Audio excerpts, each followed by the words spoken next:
and smashed it out on Monday with your repair order nice and high. Today, what we're going to talk about is which type of profit should you have your service advisor focused on and using as part of their KPIs.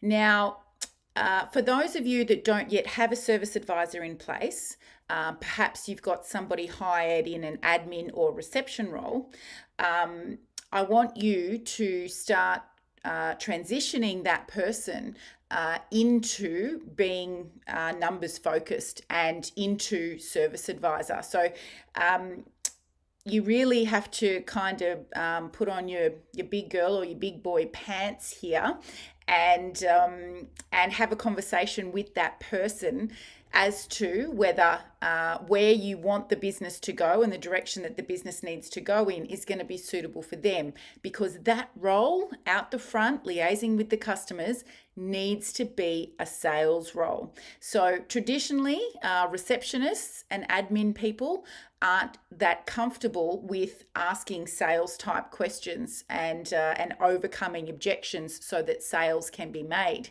So have a think about if you've got the right person there, and if you believe they've got the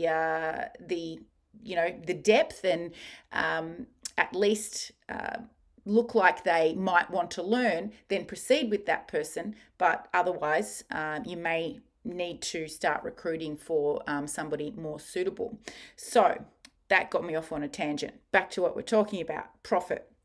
Now, there's, of course, two types of profit that you can see on your profit and loss. And whenever we're talking to clients about being more transparent with the numbers, they always have a heart attack thinking that, I don't want to show my team members what's in my bank account. Well, I don't want you to do that either. We're not talking about net profit. Hi to everyone on with me live. Make sure you let me know in the comments. Are you here live? Just type live. And if not, you see it later, type replay. So what the metric that your service advisor should be invested in is gross profit. They don't need to see everything else on the P&L, and neither do your technicians. Now, should you be showing technicians gross profit? Absolutely. They're directly involved with how that gross profit figure appears on your P&L, and so is the service advisor. So yes, that is the section on the P&L that we are to be transparent with. So just to keep things simple, we call it above the line on the P&L and below the line on the P&L. And above the line is where we have our total revenue coming in, so our labour income, our parts income.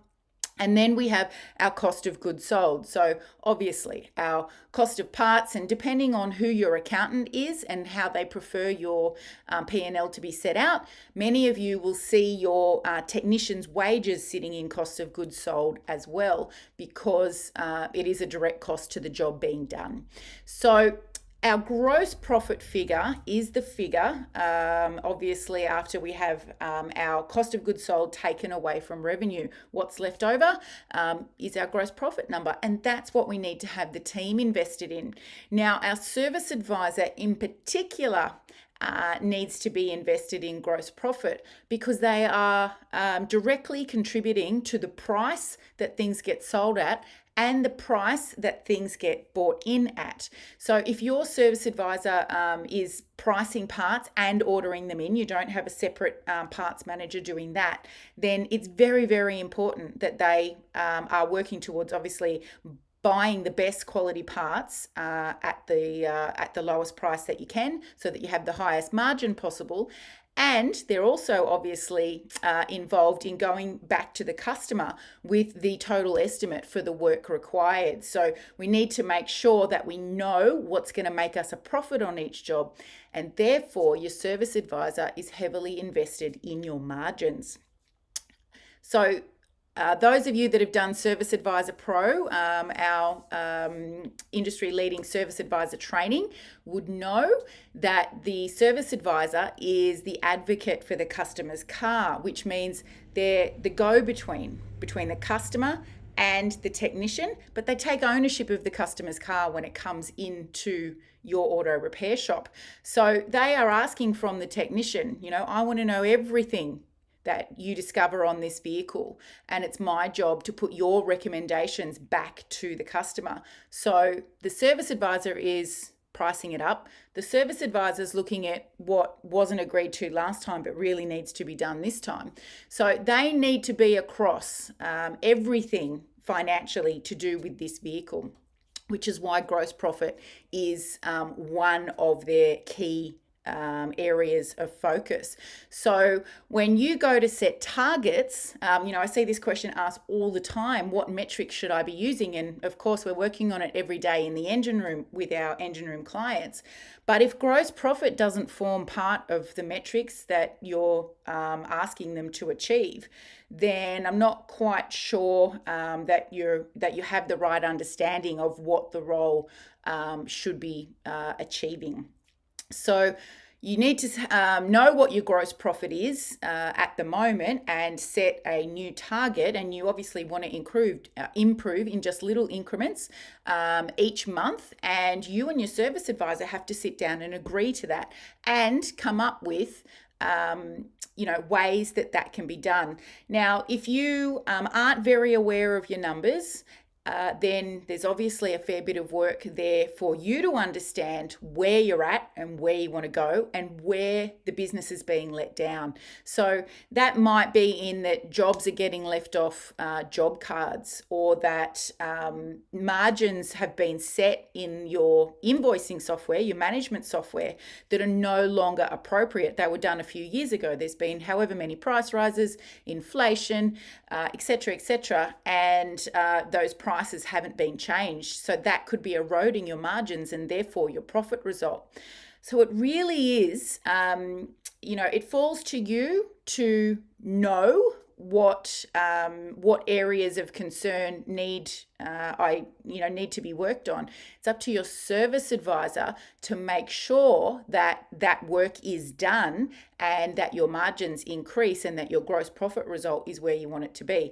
Now, if you're going to set that metric, and I hope you do, you need to be really careful that what you do in a day in the business as the owner doesn't undermine what the service advisor is trying to do. So if you get your customers are used to being able to talk to you if they've got a problem or a complaint, and you say, okay, I'll wipe $200 off that invoice, then you're eroding the work that the service advisor is trying to do. Now, sure, there's going to be instances where, something has majorly stuffed up and you feel like in order to keep that customer happy, a discount is warranted. They're not my favorite things, but if you choose to go down that path, then you need to reset the expectation with the service advisor.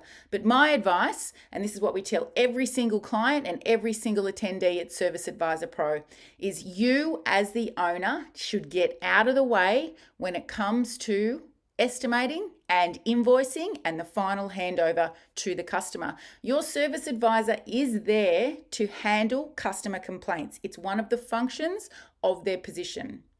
So you need to step away from all of that because you're emotionally attached to the outcome, and you feel like if you don't make this customer happy, this customer's going to go somewhere else, and there's emotions involved.